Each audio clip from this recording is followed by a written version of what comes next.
Alright, this is day 3 of my transformation of my aquarium. I appreciate you following along. Couple updates real fast. Tank is still a little cloudy from all the extra substrate I put in the tank. I wanted a deep sand bed using reverse osmosis water. My Aquarium pump came in. I'm very pleased with it actually. If you've never used anything like this type of technology, which wasn't around when I first got started in the industry, the water, it pushes 600 gallons of water per hour, and it's so soft.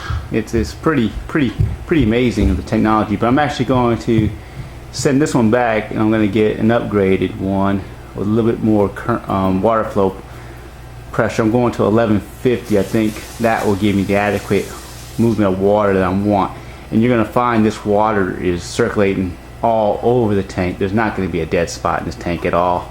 And I still have those two little returns up top on this JBJ that are pumping in some good water flow as well. But looking really forward to it. Then I did get my tunch skimmer, and I appreciate all the tips from other experienced aquarists, as I never would have imagined to saw off the magnet on the tunch skimmer chamber to get it in the middle chamber here. I would have just taken it back and said I can't use it because I can't fit it in my aquarium. So thanks to that tip, really appreciate it. Anyhow, my live rock just arrived, and I've got a combination of live rock and dry rock. I'm gonna probably end up putting between 25-30 pounds of rock in here. I've been studying the theory of the third for visualization appearance purposes. Saw a lot of good tips out there on that technique, so I want to make sure that my aquarium has a lot of good visualization. But what I plan on doing is using PVC pipe, and I'll show you in a minute, and I'm going to elevate it slightly off the substrate there. So as there's lots of tips about the live rock, trying to minimize how much surface space of the live rock is actually on top of the substrate.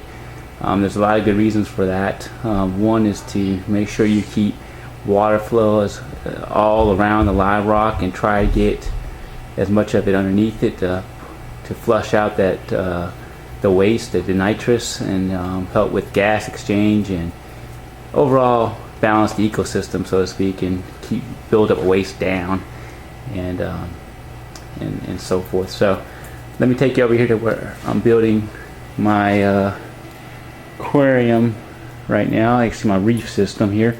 Take you over here. Oh, so I had a 12-gallon reef tank, nano reef tank set up in this tank, and I had it running for about 3 years, and I just had an amazing reef system going on with some nice nano-sized fish, gobies and shrimp and stuff like that. And I went out of town for 1 week, and it just crashed.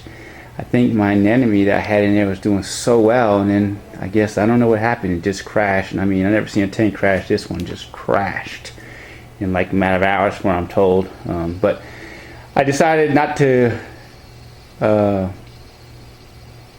rebuild it, and I just broke it down. I decided to turn it into a terrarium.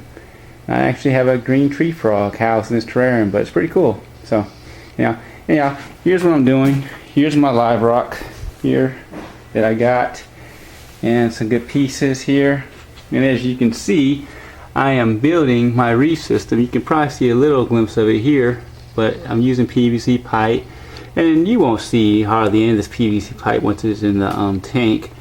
And in a matter of a few months or so, it's going to be overgrown anyway. Any pieces that are showing, but for the most part, this rock is going to cover it, and it's going to elevate it off the bottom. And I'll show you as I install it. And I got some good tips out there. I've been taking my time. I've been drilling holes in the live rock, opening up crevices so the fish can swim through, the tiny fish, and so forth. So a lot of planning and preparation. I'm looking at good spots of my live rock where I'm going to put coral and think about my coral. I've already got my fish planned out. I don't have my coral quite planned out yet, but my fish I've got planned out. I'm going to go with a yellow watchman goby, a Randall's goby, a pistol shrimp, a pair of cleaner shrimps, definitely a camel shrimp, Aptasia eating peppermint shrimp. Then I'm going to go with 2 dark fish, purple firefish, as you call them. Then I'm going to also do, I'm thinking about a 6-line wrasse. Not quite sure if I want to go that route or not. But I'm definitely going with a Royal Gamma. And my main fish is going to be that bluehead jawfish. I'm looking forward to that. And I'm also going to get a tail spot blenny in my tank as well. And I'm thinking about some chromuses, but not quite sure yet. As far as coral, that I'm still up in the air right now. It's more about getting the live rock together, my reef together, and then I can determine what kind of coral I want to put in here. So that's it. There'll be more in a little while. Thanks for tuning in, and be back shortly. Thanks. Bye.